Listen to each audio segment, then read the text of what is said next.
Listen to me.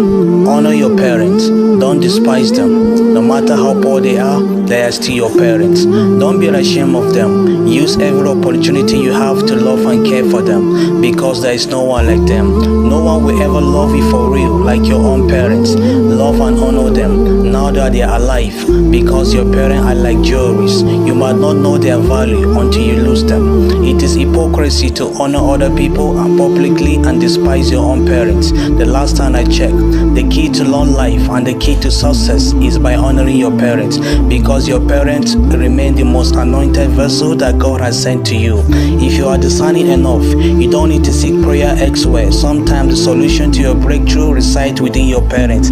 They might not look rich, they might not look anointed as you think, but don't be deceived. Your parents remain the greatest access and the greatest inspiration that you never have.